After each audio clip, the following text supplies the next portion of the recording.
মোগল সম্রাটের তৈরি কিছু স্থাপত্য। এখানে গলি দিয়ে মূলত তখনকার সময় এই পুরো ঢাকা শহর ফাঁকা ছিল, তখন কোনো রাস্তার পাশ দিয়ে এই বুঝি মোগল সম্রাট সৈন্যদের নিয়ে প্রাসাদে প্রবেশ করছে। আজ কিন্তু এটা মাদ্রাসায় পরিণত হয়েছে, এটা খুব ভালো একটা উদ্যোগ হয়েছে। 1644 সালে এইটা নির্মাণ এই বর্গাটার তৈরি করা হয়েছিল। মূলত প্রাথমিকভাবে এটি শাহ সুজার বসবাসের জন্য তৈরি করা হলেও পরে এটি ভ্রমণকারীদের বিশ্রাম স্থল হিসেবে ব্যবহার হয়।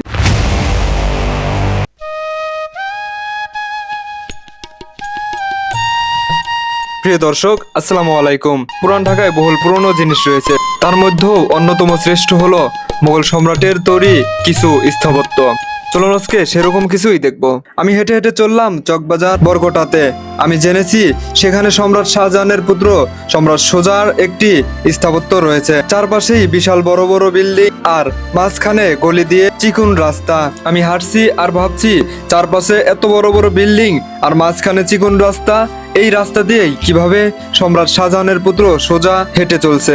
বন্ধুরা, মূলত তখনকার সময় এই পুরো ঢাকা শহর ফাঁকা ছিল, তখন কোনো বড় বিল্ডিং ছিল না। বুড়িগঙ্গার পারেই তারা বিশাল বিশাল স্থাপত্য গড়ে তুলেছে। ঢাকা শহরে মানুষ এখনো যেইভাবে পরিশ্রম করে চলছে, মনে হচ্ছে যেন এখনো সেই সম্রাটের আইনে জারি হয়েছে।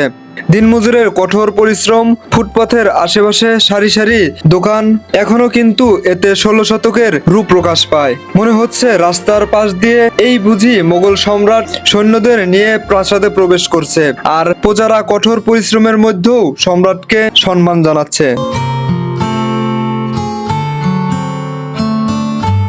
আমি কথা বলতে বলতে চলে এসেছি বরকটার।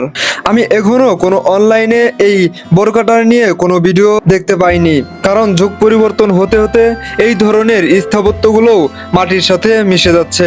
কারো কোনো চাহিদা নেই, কোনো খোঁজ খবর নেই। চারপাশেই দোকানপাট, বড় বড় বিল্ডিং, দূর থেকে মনে হচ্ছে বিশাল বড় একটা গেট শুধুমাত্র।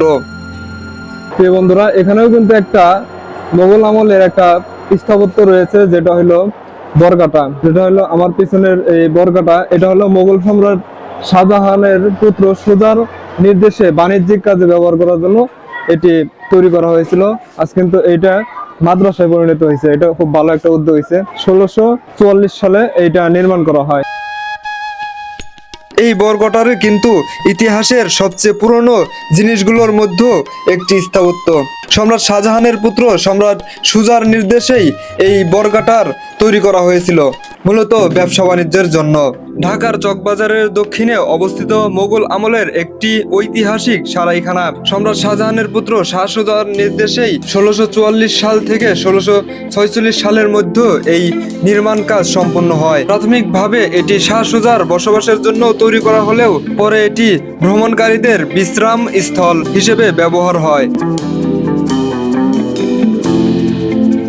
প্রিয় দর্শক, একটা জিনিস চিন্তা করা যায়, সম্রাট শাহ সুজার নিজের বসবাসের জন্যই কিন্তু এই বরকটা তৈরি করা হয়েছিল। একটা কথা ভাবা যায়, আজ থেকে কত আগে এই স্থাপত্যটি নির্মাণ করা হয়েছিল। তবে একটি বিশেষ দুঃখের বিষয় হলো, এটি সরকারের অধীনে হয়তোবা রাখা হয়নি, যার কারণে এটির অস্তিত্ব মাত্র কিছুটা অংশই বেঁচে আছে। আমি এটিকে হাত দিয়ে ছুঁয়ে ছুঁয়ে দেখলাম কতটা নিখুঁত আর বিশাল আকৃতি করে শক্তিশালী ভাবে এগুলো তৈরি করা হয়েছিল।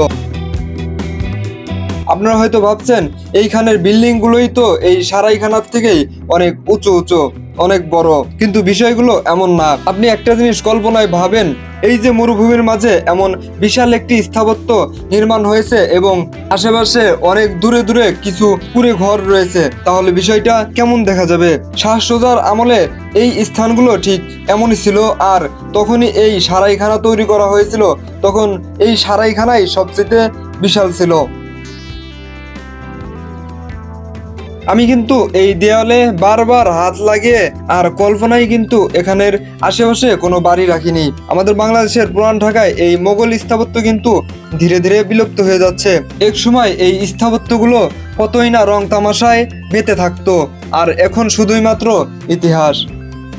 চারপাশে নতুন নতুন বিশাল বড় বড় বিল্ডিং থাকলেও আমি যতবারই এই সারাইখানার দিকে তাকাচ্ছি, ততবারই কিন্তু ইতিহাস দেখতে পাচ্ছি। তখনকার সময় ইট পাথরের গুঁড়ো দিয়েই কিন্তু এই সারাইখানার ইটগুলো জোড়া লাগানো হতো, যার কারণে এগুলো লালচে দেখা যায়। এই সব স্থাপত্য জিনিস দেখলেই বোঝা যায় তারা কোনো জিনিস তৈরি করলে ছোট করে তৈরি করতেন না, এত নকশার মাধ্যমে এত বড় বড় স্থাপত্যগুলো রেখে গেছে। আসলে বন্ধুরা, একটা জিনিস ভাবা যায় যে সম্রাটদের জিনিস তো সম্রাটদের মতোই হওয়া উচিত, আর এখন আমরা সেরকমই কিছু পরিকল্পনা করতে পারি। এই স্থাপত্যগুলো দেখলেই মনে হয় স্বয়ং সম্রাট শ্বাস সোজাই দাঁড়িয়ে আছে। সবাই সুস্থ থাকবেন, ভালো থাকবেন। মোগল সম্রাটের আমলের যেই ইতিহাস